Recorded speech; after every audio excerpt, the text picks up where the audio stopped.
Hi everyone, and welcome to the Tony Tonkin Show. Glad you could be with me on this auspicious occasion. I don't know what it's auspicious about, but it is an occasion nevertheless. And I'm glad you could be with me to have a conversation about a subject that I think, I say that every time, I don't know whether these subjects that I talk about are important to you. I don't know whether you care. I don't care that you don't care. But if you do care, it would be really nice if you could just subscribe to my YouTube channel. It may help me later on in my retirement. Who knows, whenever that is that I might retire. So, but what I want to talk about today is this woman sitting behind me, Cassidy Hutchinson. Now, most of the world knows who this woman is after one day. I'm pretty sure prior to that, none of us knew her name, and probably none of us cared. But as a result of her presenting to the January the 6th inquiry, it has become evident that she was party to some interesting conversations that were held in the West Wing of the White House. Now, she's someone that was very close. She was the staff secretary or political advisor or something. I don't know what at the age of 23 when she was there she was advising Meadows about, but clearly she had some information to provide to him which was different from what anybody older with more experience might have had.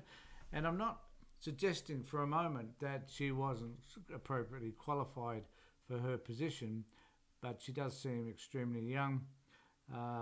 But that doesn't alter the fact that she clearly knew what she was doing. I have no idea whether she did or she didn't, but she certainly did.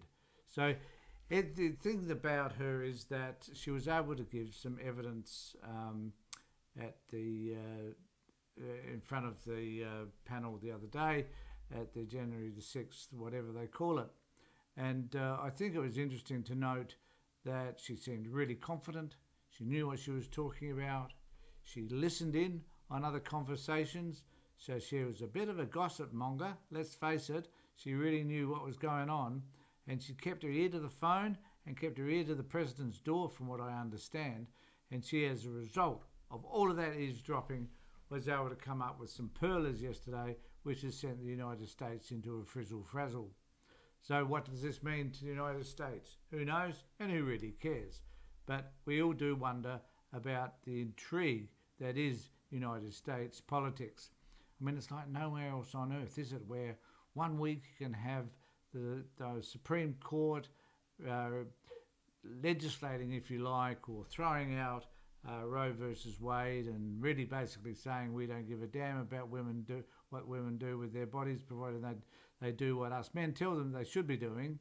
Apart from that, we don't really care. But we care enough to be able to pass that back to the houses and the parliament in each state, and then they can work it out for themselves, so they can present their own archaic laws that the Supreme Court for 47 years or so has declared invalid. But they're now valid. Go Supreme Court. Go to the United States. You really know where you're at, and you know which direction you're heading into. And the direction probably is down, but don't worry about it. There will be a bottom, I think.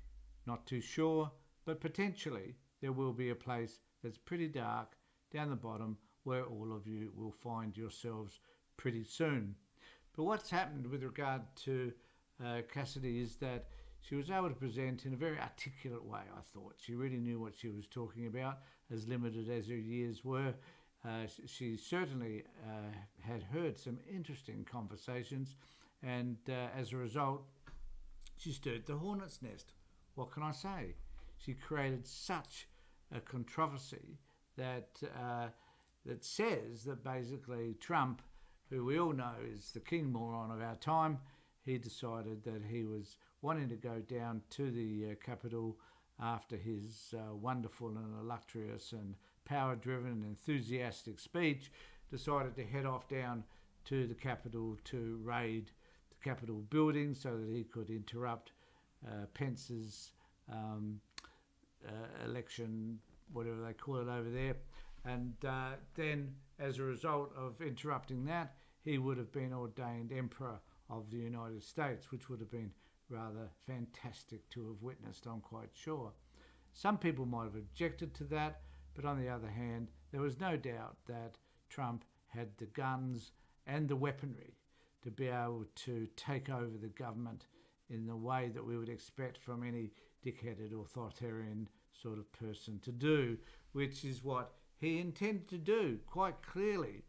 What did intrigue me was that he couldn't get into a fight in Congress specifically, so he chose to fight with his security. So he decided that because the security people were saying, no, you can't go down there because we're concerned about your health and well-being. And I do wonder why they would be so concerned. Surely it would have been in the country's best interest to send Trump down there and for him to be beaten up by his own people. I think that would have been good. The other thing too that I really think would be fascinating is would have been if Trump had chosen to go down there and been allowed to by his security team. And he went down there and he strode up through the Capitol doors and into the Senate chamber and stared Pence in the eye and told him he was a coward and that there was a noose outside just waiting for his neck, and sent him outside to be hanged by the multitudes of people and the Trump supporters that were there. I wonder where the United States would be today if Trump had actually attempted that. I also wonder what would have happened if all those people that were carrying guns were allowed to enter into the arena in which he was presenting his speech. Now, if they were, and they were allowed in, they would have then travelled on to the Capitol with guns in, toting guns, AR-15s, whatever else they could have mustered, and would have shot the place to pieces, probably killed a few politicians.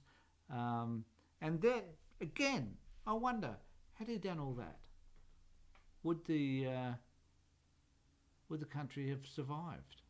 Don't know. He would have destroyed it in some form or another.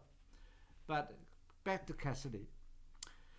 So, is she being cast as a hero or a villain? Personally, I think she's a hero. I think to have the courage to be able to stand up amongst the pressure that she must have been under in order to do what she did was remarkable. And that to be able to answer questions, even though a lot of those were pre-recorded answers, and she did a great job there. She certainly had a bundle of information that all made us not wonder about Donald Trump, because we know what a moron he is to start with, but certainly gave us further information to substantiate the notion that he's probably the biggest dickhead this country, any country, has ever seen. I mean, he's a child. I mean, when you rank him with regard to Putin, I mean, they're probably pretty close together, except Putin probably does have some degree of intelligence. But Trump, no. And the people that chose to follow him, they don't have any intelligence at all. Many of them are in trouble.